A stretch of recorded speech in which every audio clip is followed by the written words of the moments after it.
Hello everyone and welcome to this episode of the Sarcastic Prophet. I'm Romulus and this is the second part of my Norn Guardian starting area.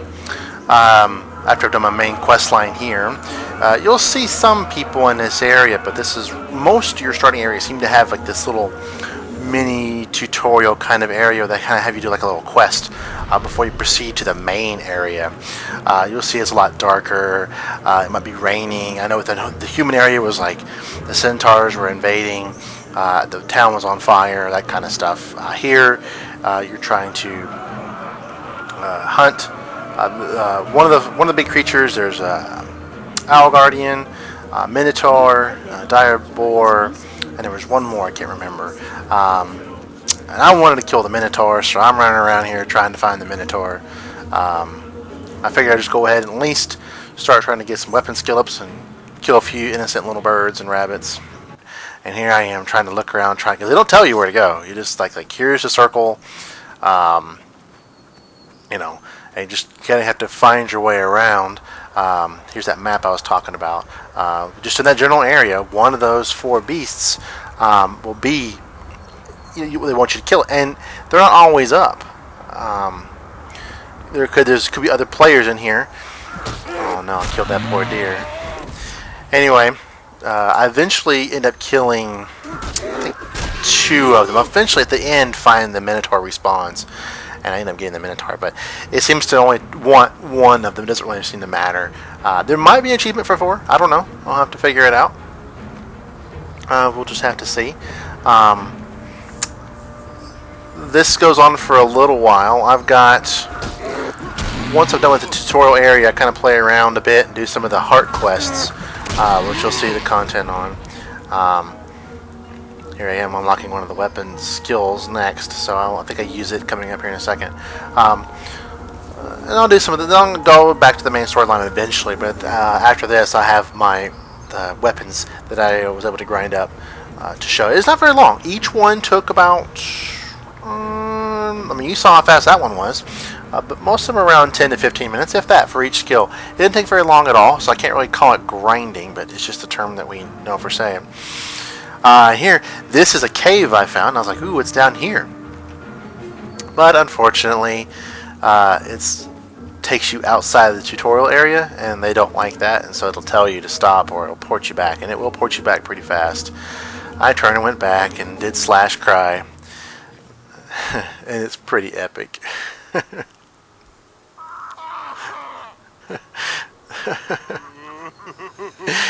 Yeah, he's pretty sad. The funny thing about /cry is that he won't stop. He'll keep crying until you move the character. I'm sitting there thinking, oh man, he's still crying. So that was my greatest achievement in the beta, was to tell local chat to /cry. And I was in the char area, and no matter where I was, everyone was crying, and so I managed to make, most of the beta event for my server actually cried. It was quite hilarious. The laugh, the audio here for some reason didn't pick up, but there is a laugh audio, and it does not cycle like the cry does. A lot of the other emotes were not working. Dance wasn't working. That was in the list, I guess, because they're making those specific. I know sleep worked. There was a few others that worked. They had a list, but I didn't bother too much with it. Cheer works. And a few others that worked. So here I go back to grinding up my, trying to get that third weapon. I figured, so you can see that hit really hard. It also does an area effect, damage, and heal. This is where the Guardian really, later on, a lot of his abilities do that. They'll chain off each other, and if you've got players in the area, it's really, really, really strong. It just makes your group so much. I see the Guardian as, when you're looking at group composition for PvE and for PvP, I see them as a necessity because their abilities transfer to other players in the radius. It's not very far range though, so casters, rangers, that kind of stuff, maybe engineers, you may have to group up, but if you're not careful with how the traps work and how area effect works, you can get, a lot of people can get killed real quickly, so it's kind of a give and take. But really, I noticed when I did one of the heart missions, a lot of people gained the bonus of my effects. I saw them. I kind of clicked on them and I saw the tooltip show up on their character. Here I am looking for the Owl Guardian. I don't find him though, but I kill enough of his children. I thought I could not spawn them. And this area becomes active once you finish this kind of intro tutorial quest. You don't have to do what I did. I didn't really know what was going on. I'm trying to walk around. I'm trying to figure out what to do. And all you have to do is just get one. If you're playing the Norn area, the Char. Char you had to do there, but I know the human was the Centaur invasion. And if you do it quickly, you can proceed to the main area where Alpha was. Now that became a problem because it looks like each area is designed for a certain number of players. It seems to stem off some of the old design elements for Guild Wars 1. The spawns are on a limited timer.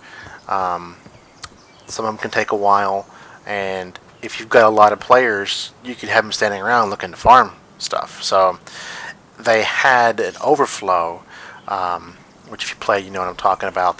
Where you have like your main area, and then secondary copies of the server would spawn to allow the extra players into it.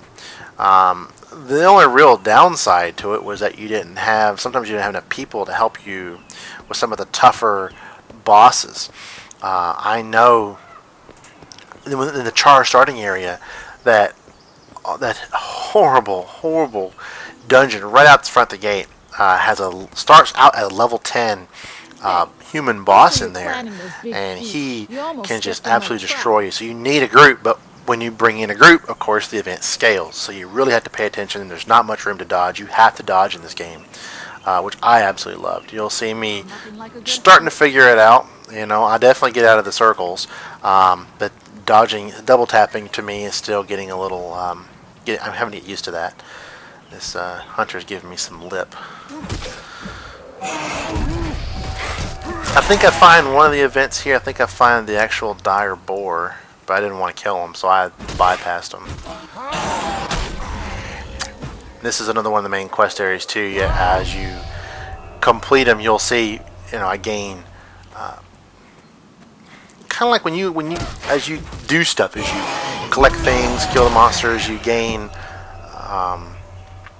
Almost like faction points with the particular NPC, and then once you do enough of it, you gain the course experience reward, and you also gain karma.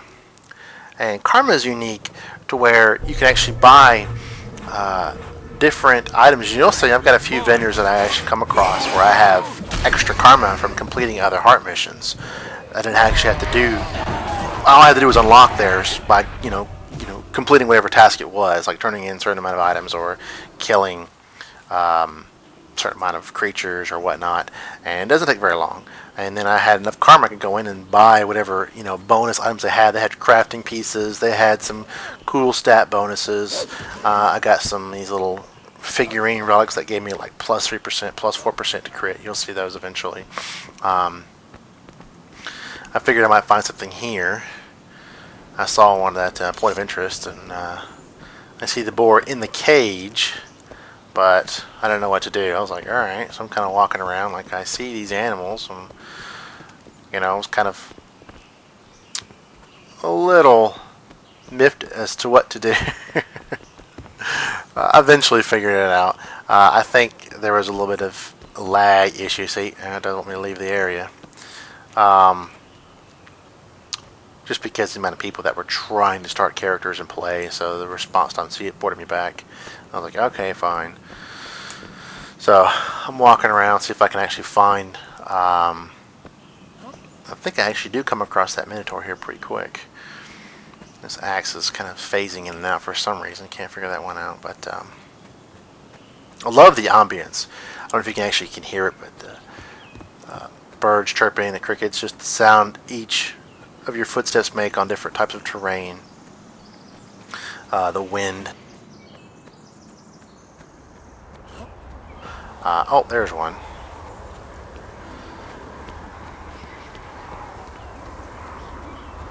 and take out these evil doe. As you can see them fighting me.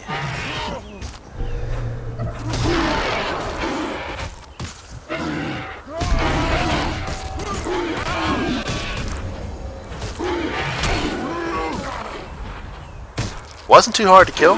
The fire procs a lot with the Guardian. And then his secondary ability, which can heal and damage at the same time, is very, very nice. Uh-oh, I gotta kill this evil rabbit. The crunch is just sickening. That ability right there is a reactive ability that blocks. He holds that block stance until someone attacks. It's like a repo set heap.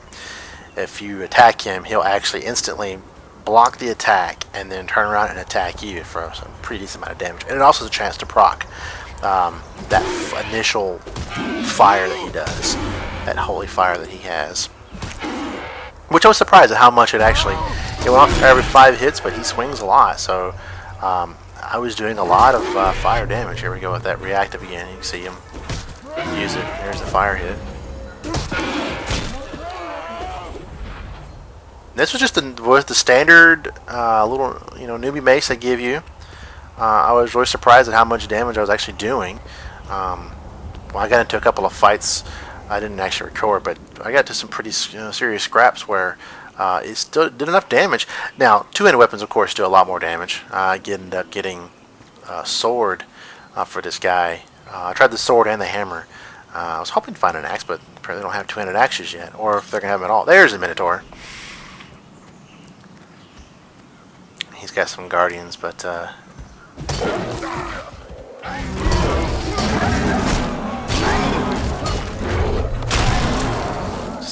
thinking it was going to be a little bit tougher than it was, or I'm just that awesome. I tend to think the former rather than the latter. I was like, yeah, you got the Minotaur, so I was like, alright, I guess I'll go turn it in. I got 2 kills out of the 4, so all you really need is 1. Once you have your 1 kill, you can race up here, turn it in, and you get to do the final piece where for the Norn area, you get to go kill the giant ice worm, Isomir.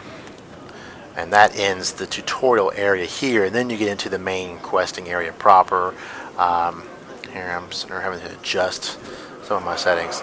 I still was having some problems. I had no idea if this Fraps was going to be recorded properly or not. I didn't know if I was going to have any footage. Because the FPS was a little off. But it turned out pretty well. You'll see some parts where when people got around me, when there was other players, when there was a lot of other players, not so much NPCs, but when I got around a lot of other players, it really began to show. It would really start to drop in frames real quick. So I know the bear shaman area I tended to avoid because people seem to, Hurry up, Ido. gather in that area. And there was a couple of times where I'd leave. So this is the final. Hail, Hunter. I'm the local leather worker. Ido's the name.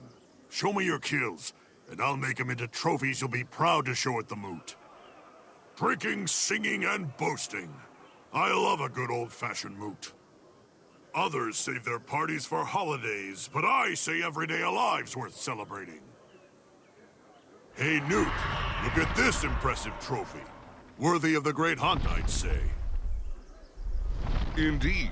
You are skilled enough to defeat your prey, and wise enough to revere their spirits. You are worthy to join in this year's great hunt. By my own hand, I've brought the mighty worm Isormir. He waits above in the plateau for one such as you to challenge him. The great heir Stegalkin watches over him now, waiting for the hunt to commence.